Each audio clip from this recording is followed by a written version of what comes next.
Ginger and Jack, the feuding geniuses. It was a rivalry so intense it threatened to tear a band apart. But it was a rivalry that also created some of the most dynamic music of all time. While Eric Clapton was the public face and guitar god of Cream, the true engine of the band was a feud between a classically trained composer and a jazz-obsessed drummer.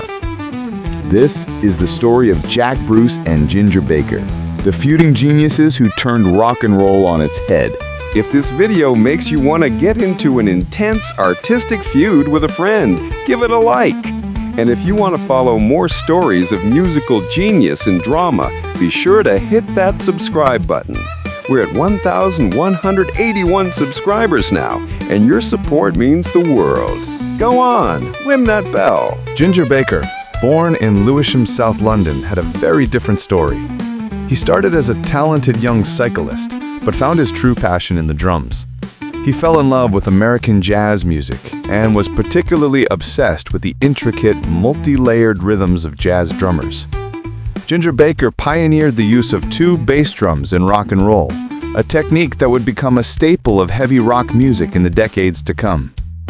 His drumming was not just timekeeping, it was a conversation, a series of complex, polyrhythmic patterns that could be chaotic and mesmerizing all at once.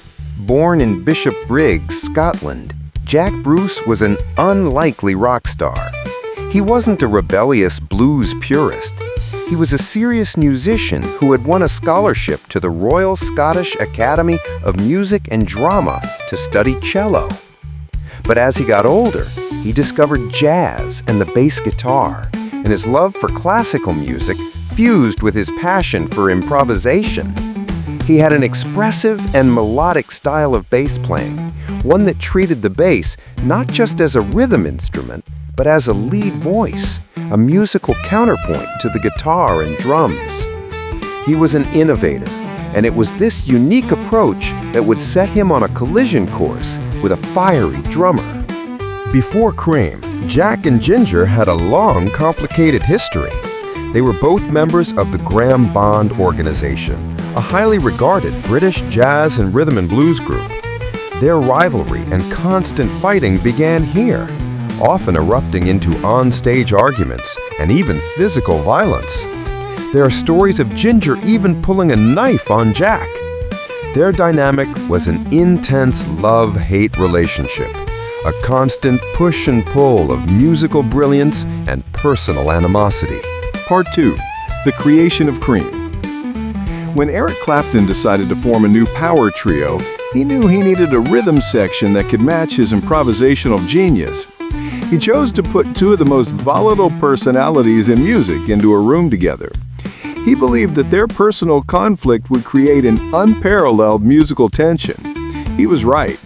In Cream, their volatility became their secret weapon. Their musical arguments on stage were the very things that created the band's trademarked improvisational jamming style. They would battle each other through their instruments, pushing each other to new heights of creativity. Eric Clapton later said that he often felt like a referee between them, just trying to keep up. But the intensity that fueled their music also broke them. The rivalry was a fire that burned too hot and too fast. They would sabotage each other's equipment, yell at each other on stage, and sometimes not even speak a word to one another off stage. By the end, they were barely speaking, their constant fighting making it impossible to continue.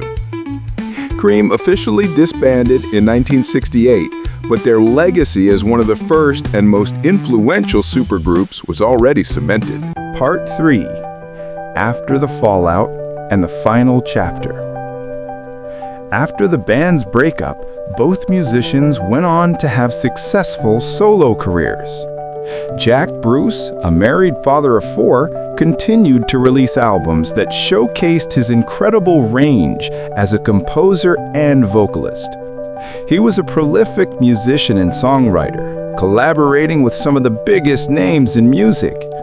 He worked with a wide range of artists, from avant-garde figures like Frank Zappa to rock legend Lou Reed, and even former Rolling Stones guitarist Mick Taylor.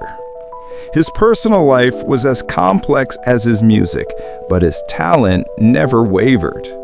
His personal life was as complex as his music, but his talent as a musician never wavered.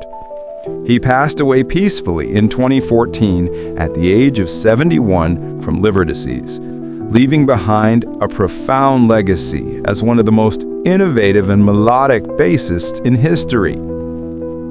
Ginger Baker, meanwhile, embraced his jazz roots and traveled to Africa, where he studied and collaborated with local musicians.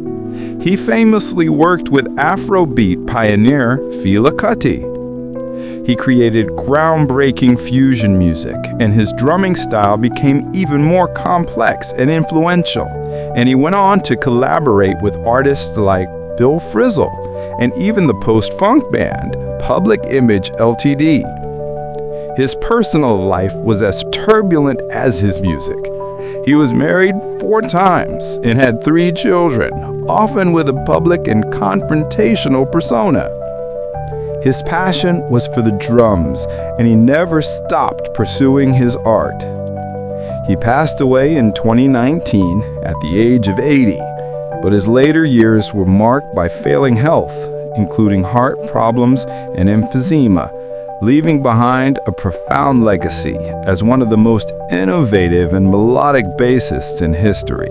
The feuding geniuses, Jack Bruce and Ginger Baker, lived lives as tumultuous as the music they created. They were rivals who could never fully get along, but their combined talent and competitive spirit created a sound that changed the world. Their rivalry was an undeniable part of their legacy, but so was their enduring genius. Don't forget, if you haven't already, give this video a thumbs up, subscribe, and leave a comment. This has been Anthony from 10 of the Best.